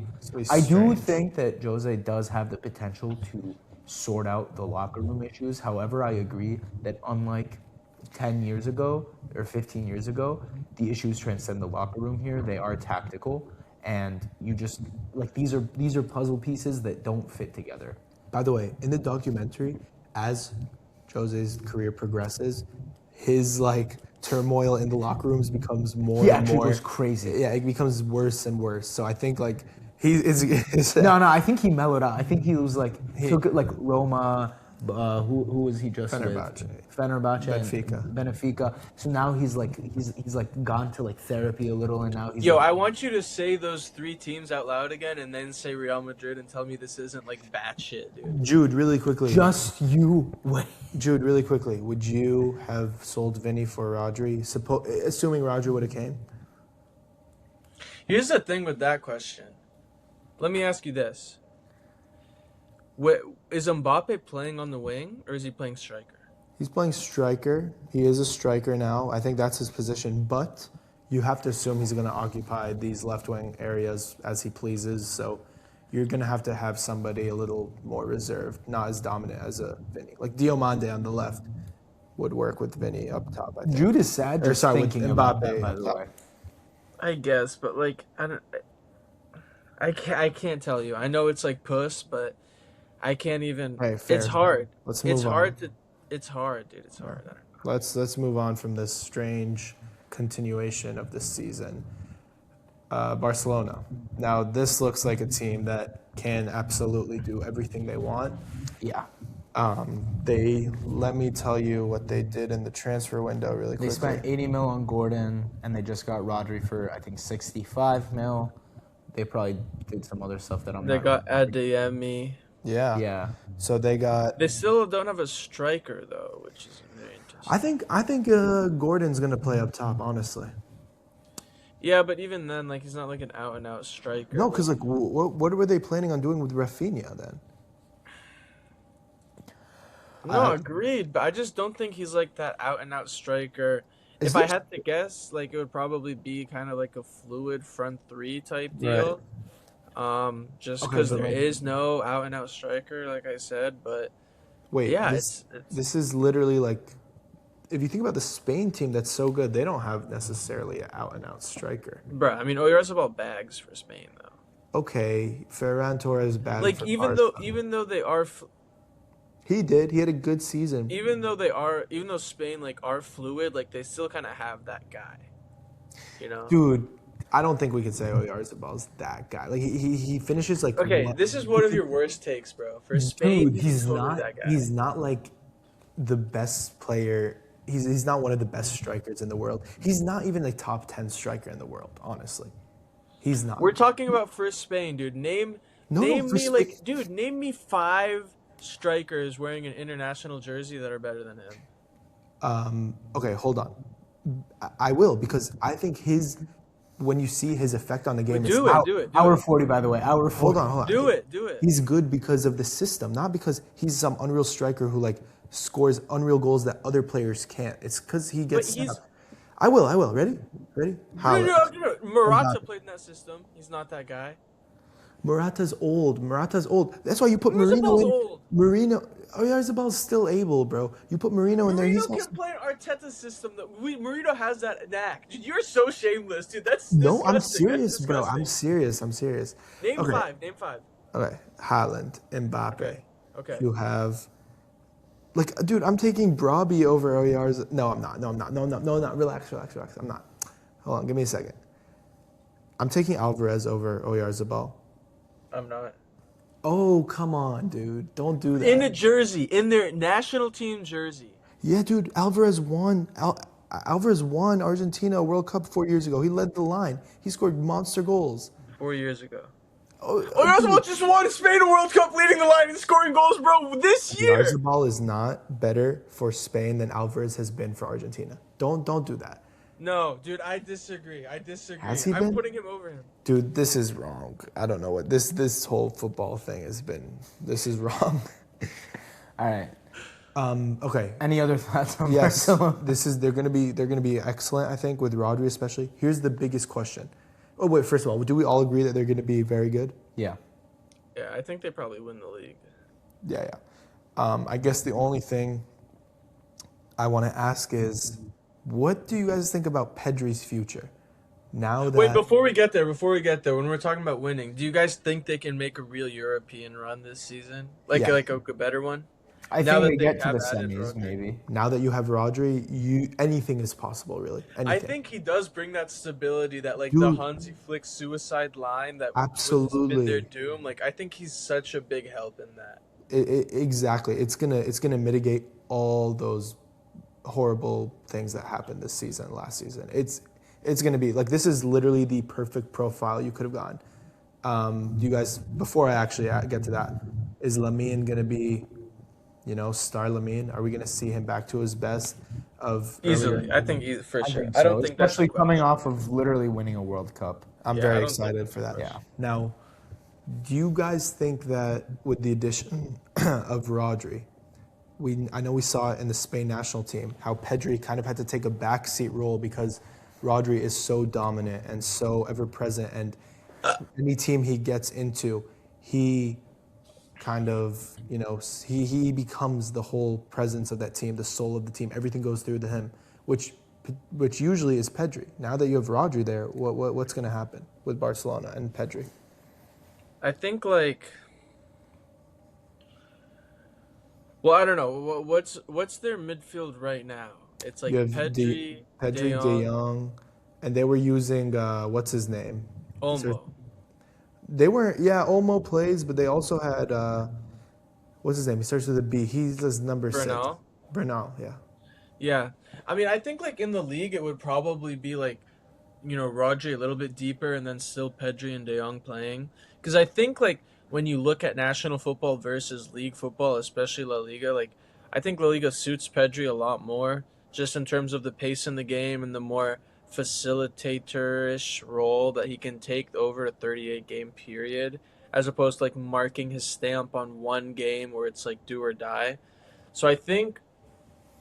I mean, I don't know. I don't think they really play like much of. I mean, they kind of do play similar positions, right? They If anything, really do. especially Because I was gonna say Pedri's like more attacking, but like not even really like like that. 2 seasons ago, he was going all the way back to get the ball Yeah, I don't. every I time. actually, you actually got me. I was about to go into some BS, Dude, I think, I'm but a you got little me. worried for Pedri because I mean we saw it. We saw who came out on top in the World Cup. I'm a little worried for who someone I thought was one of the best players in the world, honestly. And last Yeah, season wasn't that level, and I don't know. yeah, it's gonna be tough. Yeah, I mean, but even hopefully that'll like, I mean, not hopefully, but maybe that'll like push him yeah, to we'll up see. his game or Yeah, something. yeah, But but no, Barca looked good. Pau Cubarsí also showing his worth at the World Cup again. You also signed Laporte came back, dude, to Barca. Cancelo as well. Does that mean Laporte Koundé's? signed for Barca? Yeah, he's back at Barca. Really, dude, Yeah, that's gonna be dude, masterful. bro, this team. All right, this we'll get into their capabilities later. Finally, or actually not We finally. are? Yeah, two teams left. I think John is on the verge of falling asleep. We got the flu shot earlier today. Dude, you're fine. And it's like really taking a hit on me. No, it's not. You're fine. Dude, I don't think they signed him yet. Who? Laporte. Are you serious? They didn't. I mean, Google still says he plays for Bilbao. Dude, I'm sure he left. I don't think so, bro. While we're verifying this, I'll talk about PSG really quickly. Never They mind, you're just- right. Linked. Yeah, Yeah, dude. I was like, I would have heard of that. Like, Yeah. Dude, who did they sign then? They got another. I swear, this is the other thing. Fabrizio has been messing me up with all these here we goes and all the like. Nah, you know, like It's bad, bro. He got Fabrizio me. Romano needs to like quit his job for like. I 2 think he years. said he's gonna stop. Yeah, but he also like says a lot of things that don't turn out to be true on a professional level. So who knows? PSG just won back-to-back Champions Leagues, and honestly, I could see them going for a third. They're at least a strong contender for it. We see 3 of the key reasons right here on the screen: Dembele, Vitinha, and Kvara. There's no real reason to believe that they're going to peter out, although, competition might develop and push back and hinder them from that third in a row. I think that they are still, we said it at the end of last season, they're arguably a top 5, if not like top 3 side of this century. And I don't think there's any reason to believe that that's not the case. Has football been played since last century? Okay. Anyway, yeah. I mean, This century started 26 years ago, just so we're clear. Oh, okay, bro. I thought you meant like the past century. No, that's why I said this century. Anyway. Okay. Anyway, this team, like, I think they only get better. They just signed Ferran Torres, so they might be God mode. Nah, okay. Dude, let's not even talk about them. They should win it all. We'll see what happens, right? Yeah. Jude? Jude, any last words? No? Cool. I mean, it's the same. Like, okay, here's something that I have realized, and maybe this is like because I spend too much time online, and like I always see like these weird extremist like rabbit holes or whatever. But there was always that talk like before PSG won a Champions League. I don't know if you guys were there for this, but a lot of people were saying it's because their league is not good enough, and like they're not like warmed up enough so that when they play these big European teams, like they're on the same level. Like they're just used to playing such lower level opponents that it hinders them in Europe. And then like these past couple seasons after they've won, people have like flipped that all the way around and been like, yeah, it's because they can take it so easy and play 2 different teams that like obviously they're gonna do good. So first of all, like I think that whole point is overblown in either direction. But I also think that the middle ground is true, in which like you can't totally ignore the fact that they do nearly play 2 different teams and they do have a much easier time in the league, which allows them to like save their A tier players for these European campaigns, and like they can get away with being mid in the beginning of the season or like halfway through the season as long as they turn it on. But at the same time, like I think if they turn it on, then like they do. Like I've seen so many people try to like slander Dembele for starting his seasons off poorly, or like last season not even getting fired up until halfway through, right? But the thing is, like, I don't know. Like, he's on a team where he can do that. And maybe that's not who you want to call the best player in the world, But when it comes to like PSG, like that system works for them. And then when the lights are the brightest, like he does turn up. So I just wanted to Yeah, say that. I don't know if that's like related to anything, but it's been That's on my no, mind, that's a dude. really good And point. like, yeah. That's a really good point. I think that first of all, it shows that like people are always going to find a way to complain. But second of all, and more importantly, if you think about how PSG played in the Champions League, the like beginning fixtures, the first round for the past two seasons, like the new iteration of the Champions League, they were relatively poor for both of those. They finished outside of the top 8 for both of those seasons and ended up winning the Champions League both times. So I think that speaks to your point that they start the season maybe like slower, more sluggish, and even like not playing to the highest of their abilities because they're not being tested and there's not as much pressure. And once the competition and the knockout games start coming, it becomes something different. It becomes now this is the best team in the world, and they really get into it.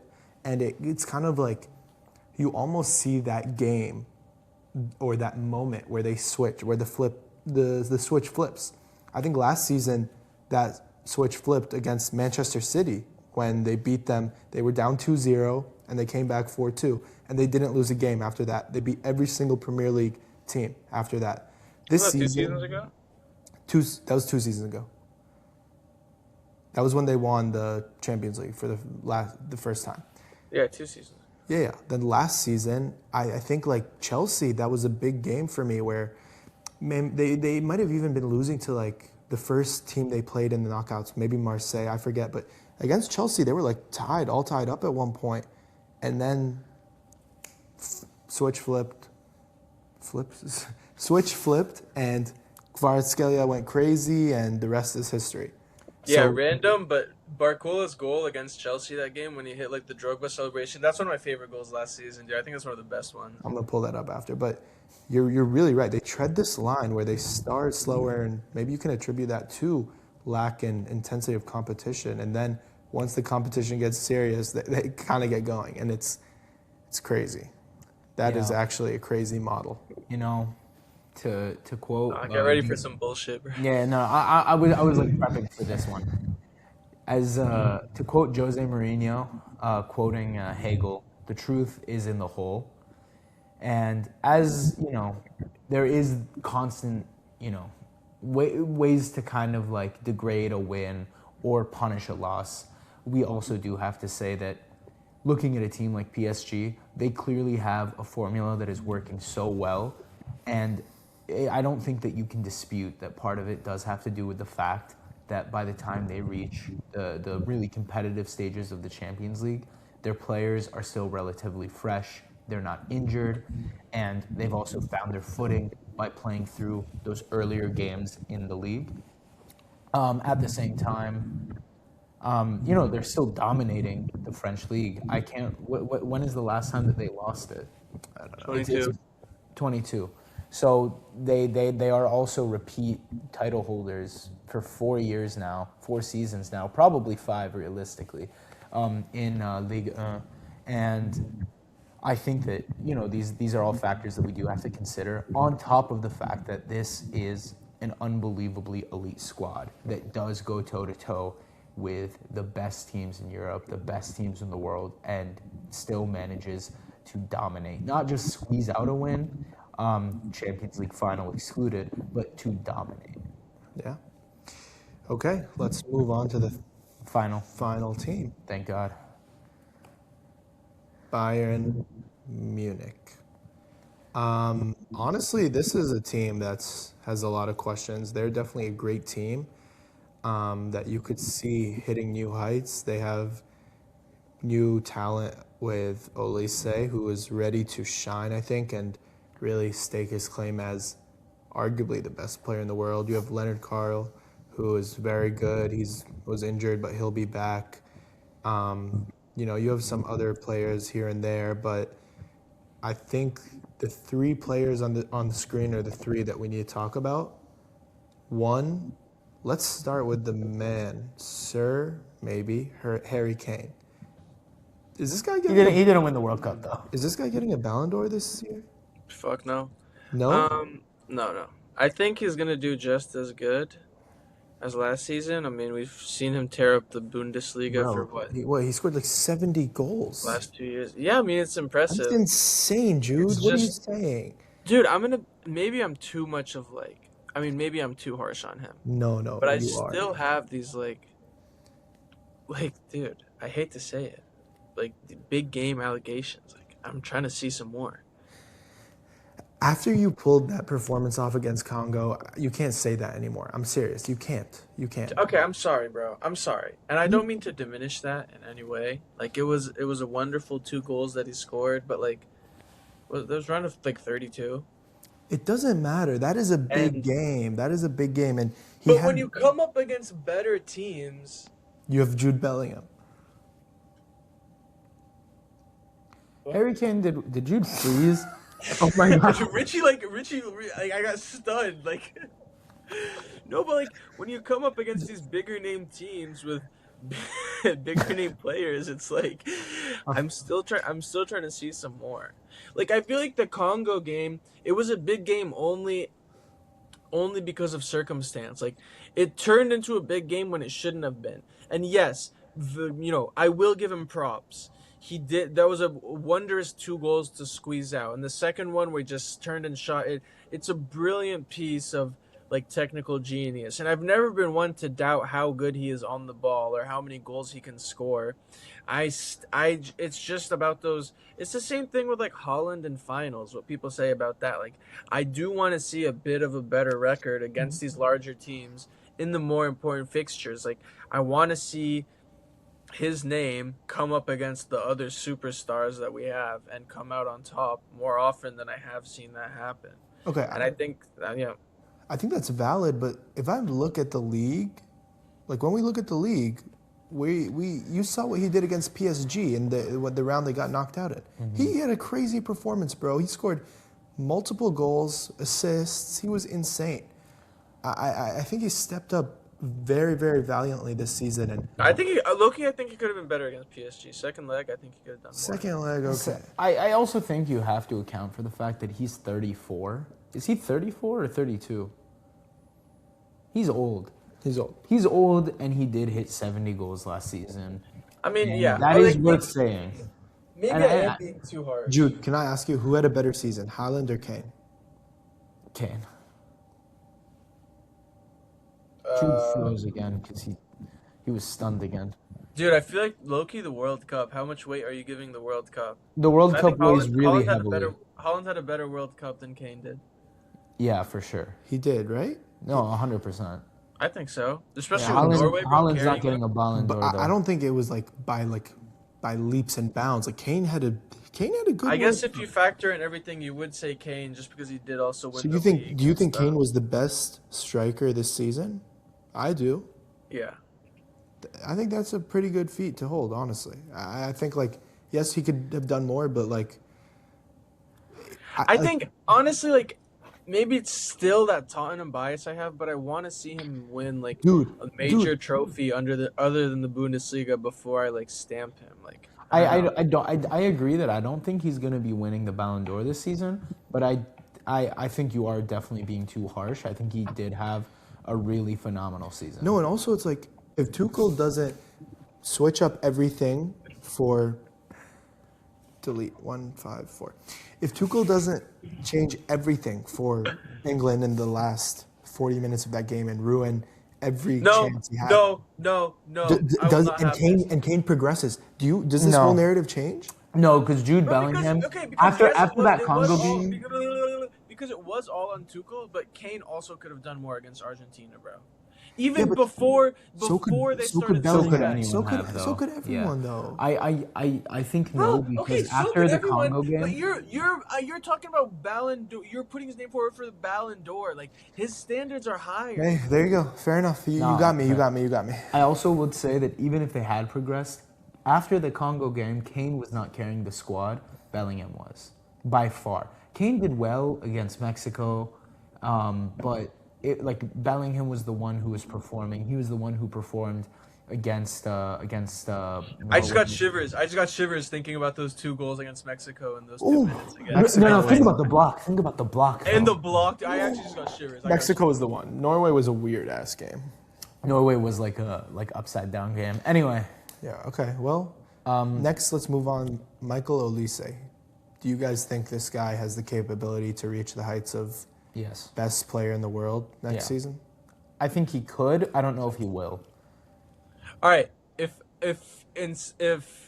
you said sell Vinny and bring Rodri, I think Loki I would sell Vinny and bring Olise. I think watching what him and Mbappe, like that 2-man that they can do. I know maybe for like a league format it might not be as like as viable and as good of a formula for winning, but like you see the way he links up with Kane and like, oh, dude, I want to see that in Madrid. Dude, bro. it's Like, I all wanna fun and see well until you go up against Barcelona, like how they No, went up actually. against Spain, and the same thing happened. They got completely, you know. Yeah, no, you're right. But I mean, but no, I agree with you. I think he does have the tools and the makings to be absolutely, like one of, if not the best player in the world next season. Especially with like, I mean, I guess a lot of it depends on how well Bayern does, but a lot of that does fall on how well he does, and I think like he has a great chance for his it. talent level, the way he's able as a creator too. I want to see Olise move to the 10 position. That's what I want to see. And I think no, don't think- seriously, dude, he needs to be. Olise needs to have the ball 24/7. The things this guy does, the things he sees, it's otherworldly. If he was Yeah, a I mean, better to be- finisher, I might agree with you. But He is a great finisher. I He's think an I insane think he finisher. low-key got unlucky at this World Cup. Yeah, very unlucky. I don't know, Richie. I was doubtful, like as the World Cup was beginning, seeing him shifted into the midfield, but he was actually really, really good. So I'm not that opposed to this He idea. needs to play in the 10. He is the player who you need to get on the ball. And I guess if you do have Leonard Carl on the wings, like you can try to Exactly. shift him inside. So I don't think that's a bad shout at all. Absolutely. And that leaves us with the man he would, you know, in this hypothetical be replacing as the number 10, Jamal Musiala. This is getting a little sad, and you have to feel so bad for the guy because a lot of it is so unlucky, injuries and all this, but the way he performed in the World Cup left a lot to be desired. When I think about Musiala, I think about one of the most talented, bright, explosive, free players in the world, and it's just such a shame we haven't been able to see that. And you have to think, like, after all this time, even mentally maybe, physically, if not physically, then mentally, do you think that it's taken a toll on him? Will we see this guy hit the heights we all thought he could hit? Because it's really seeming like it's just been such a struggle, and the resilience you have to continue after all this, I don't know. Yeah, it's gonna be a mad uphill battle. It's sad. It is sad. I agree with you. He was such an exciting player, and I think kind of like Wirtz, we were all ready for them to like take up this mantle of Germany's next generation and even just some of the best in the world. But we are really yet to see it on such a consistent scale. And yeah, I do think it's rough. I don't know if that's really in the cards for him this season. We saw last season coming back from that unlucky ankle break. Like, he wasn't what we thought he would have been beforehand, and it just seems like a very choppy period in his career. I would love to see him get back to the levels, or Absolutely. Hopefully, exceed the man. levels we've all thought so. Yeah. But it's looking rough. And like you said, like the way that Olise is playing, and you look at Carl coming up on the wings, it's like it might be tough for him to really stake his spot. Man, we'll see. We'll see. do y'all think Bayern goes further or less far in the Champions League this season? Well, let's move on to our predictions page, and we'll analyze that. By the way, can we just take a second, Jude? How great have the graphics been? Beautiful. Dude, pretty top quality. Thank you. John's moved on to editor and graphic designer of the. Just spell check the names next time. Hey. Thanks. We could start Will with we already said Premier League Arsenal. Let's now Champions League. PSG. You have to assume. Let's say, who do we think gets to the finals? Depends on the bracket, right? Because Depends I on the think bracket. Yeah. you have 4 teams who can do it: PSG, Arsenal, Bayern, Barcelona. Yeah. I agree. Man, it could be a good one, honestly. I could see any combination of that because winning the Champions League 3 years in, like, obviously you have to say PSG are like maybe the number one contenders, but winning the Champions League 3 years in a row is it's beyond difficult. It's impossible. Has it ever been done before? I No, don't think so, Yeah, right? bro. it's never Bro, been. Madrid three-peat. Madrid three-peat. I know they did twice. They did three-peat? Nah, you are both pathetic, dude. Are you kidding me? Yeah. Madrid three-peat probably. Oh, no, you guys are ridiculous. No. I knew that. I forgot it though. Yeah, I mean, we'll see. I think Barca have a really good shot at it. I think a bigger shot than Bayern. I think you see Barca in the finals along with PSG, provided that they're on the different bracket. Wow. Get Wow. out of here. Really quickly, Julian, we all agreed Arsenal are winning the Prem. How do you feel? Wow. Julian, who's winning the champs? Arsenal. Are you serious? All right, man. Over Barca and PSG? Yes. You really think that? Yeah. And I can't say what I We lost what I want to say when we're recording. Good, bro. Good. There's a couple things I have to 2 delete. hours. This video is 2 hours. You're disgusting. No, and there were two prior takes that took like 30 minutes, by the way. They're on this. They're all incorporated. All right. Well, that's what we think, guys. Let's end the video. Let's end the video, guys. Stay for the goodbye. Come on, man. It's gonna be a great All right, season. it's Let's been wish fun. Julian luck at Virginia Tech and say hi to all our Hokies out there. Jude, Shout out to the Hokie Nation. Yeah, Jude, this has been fun. We'll get everyone for the next one. Thank you so much, and we're ready to start the season. This has been Educational Educational football.